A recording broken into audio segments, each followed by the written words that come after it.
In the darkest depths of the Andromeda galaxy, the once proud Zorath Empire lay in ruins. Their grand cities were smoldering craters, their armies decimated, and their people scattered.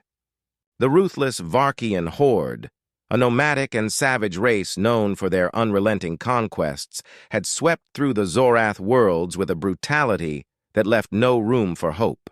The Zorath Council, now a mere remnant of its former self, had all but resigned to their fate. On the desolate world of Zyphoria, where only the brave or the desperate dared to tread, the Zorath Council convened in a hidden bunker. Their once magnificent headquarters now resembled a grim fortress, its halls echoing with despair. As the council members gathered around a holographic display of their crumbling empire, their faces reflected the depths of their hopelessness. "We have exhausted every option," Councillor Tarek said, his voice heavy with resignation. "Our fleets are destroyed, our planets lost, and our people are fleeing. We are at the end of our line."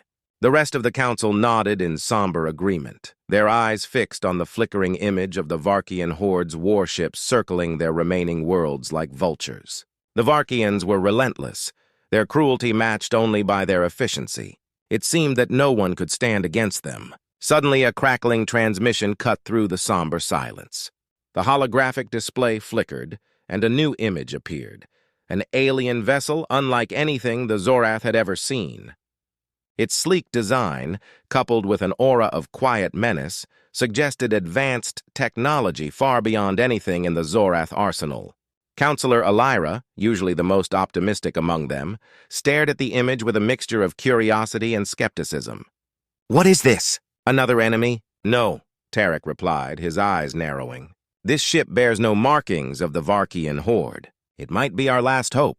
The transmission stabilized, and a human voice crackled through the speakers. "Zorath Council, this is Captain John Harris of the United Earth Fleet.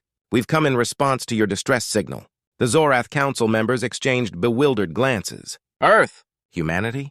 They had heard rumors of a young, emerging race in the Milky Way, but never had they expected such a distant power to intervene in their plight. "Captain Harris," Elira said cautiously, "why would humans be interested in aiding us? We've been monitoring the Varkian horde's activities for some time." Harris's voice came through clearly now. "Our intelligence reports suggested that they were poised to conquer your worlds next. We couldn't stand by and watch." The Zorath Council was stunned. They had long believed that humanity was an insignificant player in the galactic theater, a mere footnote to the grand history of the more established races. Now, here was a human fleet defying all expectations. "Are you certain you can handle them?" Tarek asked, his skepticism barely masked. "The Varkian horde is a formidable enemy." Harris's tone was calm, yet resolute. "You may have underestimated humanity, Counselor. We might be young in the grand scheme, but we've faced threats that would have crushed lesser civilizations. We're not here to fail." As the Zorath watched, the human fleet began to deploy. The sheer scale of their ships was impressive. Massive warships bristling with weaponry and a myriad of smaller vessels, all moving with a precision and coordination that spoke of extensive military experience. The battle unfolded in the skies over Zyphoria. The Varkian horde, initially dismissive of the human intervention, soon found themselves under relentless assault. The human fleet's advanced tactics and weaponry proved to be a nightmare for the Varkians. Ships that once terrorized the Zorath were now being torn apart by the disciplined, relentless counterattack of the United Earth Fleet. The Zorath watched in awe as the tide of battle began to turn. Humanity's prowess was undeniable. Each Varkian vessel that fell was met with a wave of cheers from the Zorath survivors, who had dared to hope once more. The humans fought with a ferocity and determination that inspired a newfound respect among the Zorath.